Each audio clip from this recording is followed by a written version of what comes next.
welcome back to my channel. Today we're going to be reading some Pokemon conspiracy theories. I found some more that shouldn't have the same ones that I previously read, but we will see if I read some of the same ones. I'm sorry about that. It's been quite a while since I've done conspiracy theories on this channel, mainly because all the ones that I find have duplicates of the same ones that I've read, if I can remember. But I found like 4 different ones that should be a little bit different. So let's get right into it. Pokemon's conspiracy theories that yearn to explain the unexplained. Looking back from now 20 years of Pokemon, it is time to analyze the small things, the weird things, the things that never got addressed by the game or TV show creators. But why not pick apart the huge elements that we thought we understood? What seemed to be obvious Pokemon truths are now being re-examined and reshaped thanks to the dedicated fan base with an encyclopedia knowledge of Nintendo and Game Freak's collaborative creation. These theories, along with many other great ones, can be found in Masse on Pokemon Conspiracies, a dedicated subreddit that explores fan theories no matter how weird. Oh, I should go to Reddit and find Pokemon. That'd be cool. Number 1. Why Abra's always teleport away.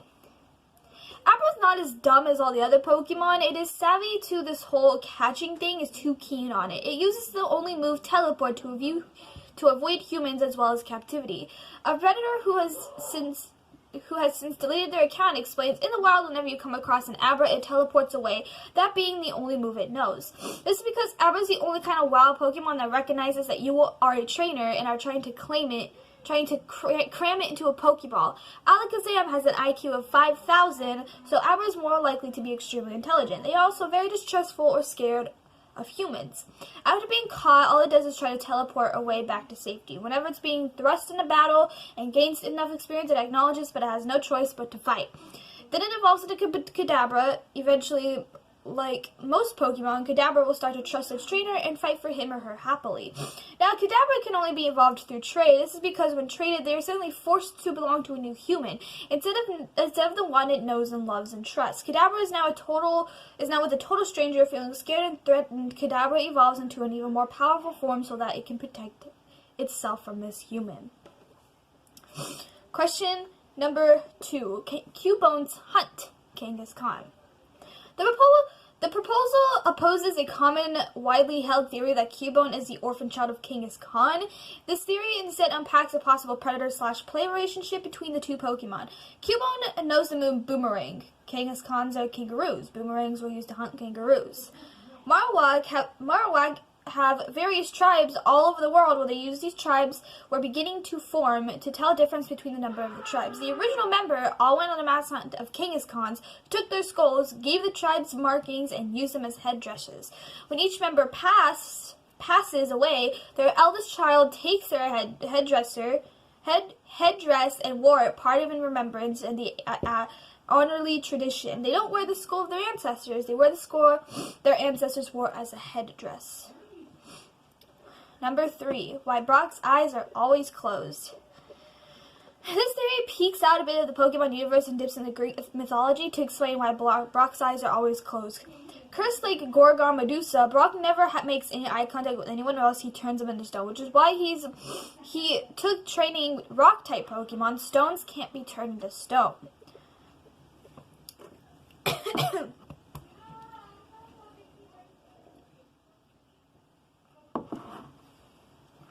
Number 4. Team Rocket in Purgatory. We wouldn't truly be delving into conspiracy theories if things didn't get a little dark. Redditor Gengar Grey explains why Team Rocket is always cartoonishly failing, as well as why why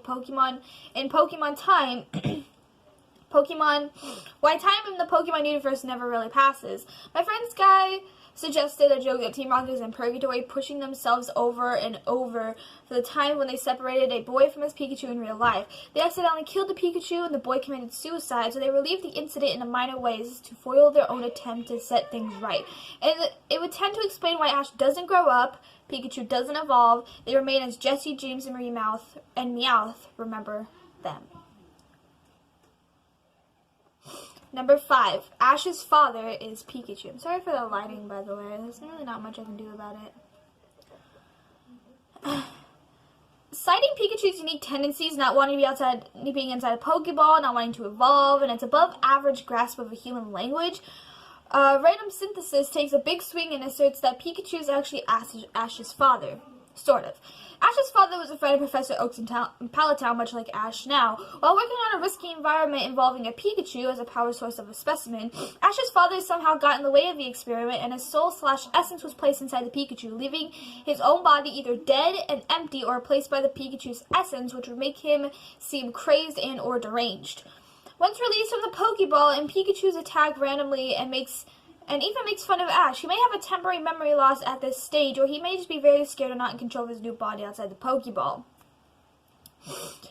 Upon getting to know Ash and Delilah, Ash's mom, better, he may remember his past and decides he doesn't want to be afraid, and as his family still loves him. Here we can argue that Delilah may know the true identity of Ash's Pikachu, if she, as a friend of Professor Oak, a friend of Oak's, also knew about the experiment. She may have never guesses as to why Pikachu is so special and where her husband really went. If this is the case, and she decided to let Ash start his Pokemon journey despite her motherly fears because she knows he is in good hands with his father. Number 6. Why starters aren't found in the wild.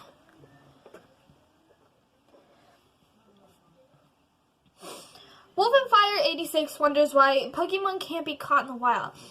The answer they landed on marks a pretty good logic point. My theory is that when humans first learned how to catch Pokemon, these were some of the first to be caught in mass because they were reasonably powerful, highly intelligent, and could be easily controlled/tamed and have powerful evolutions. They were the first captured Pokemon that started a great change in man's lifestyles. They were the starters, but humans caught them in excessive as well as Eevees because they're very popular too. Now they are endangered and have no habitat. They are considered protected Pokemon, which is why only scientists have them. The island of Pokemon Snap Islands and nature reserves for free-roaming zoos, which is why you can take pictures and not catch anything.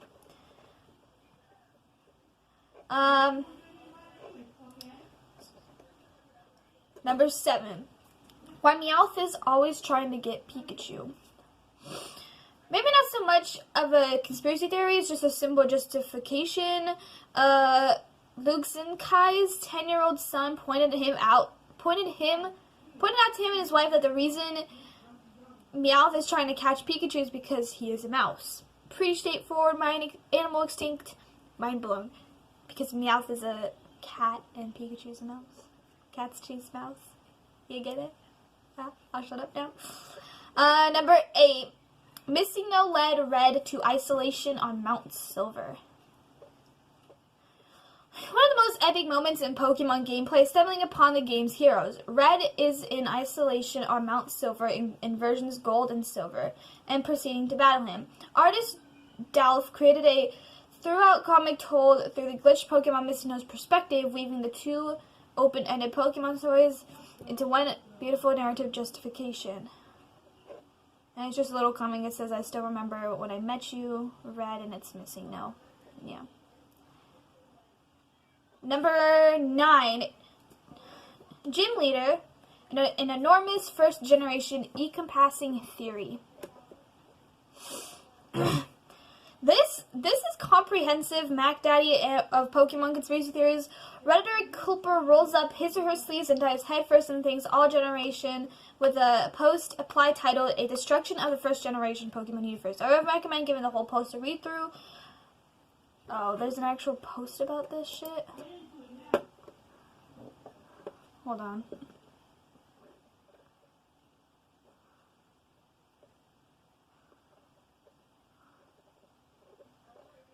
Oh, wow, there's a lot of things in this. Oh, that's also on Reddit. Might as well keep it on. Okay, but here are some of the highlights that include red and blue are bioengineered humans made by Professor Oak, items found on the ground are leftover remains from trainers devoured by wild Pokemon, Pokeballs leak radiation proportioned to the mass of the Pokemon contained within, an amount of radiation that a human trainer can safely withstand in proportion of their own body mass, which is why the youngest which is why most youngsters only have Rattatas or Pidgeys, and hikers can handle Onyxes or Geodudes. And leveling up and evolution are effects of radiation. Here's to 20 more years of dark, silly, pokey conspiracies. And that is basically it. If you want me to read the actual, a deconstruction of the first generation's Pokemon universe, I will read that. Just give this video a thumbs up if you want me to do that, and put down in the comments. That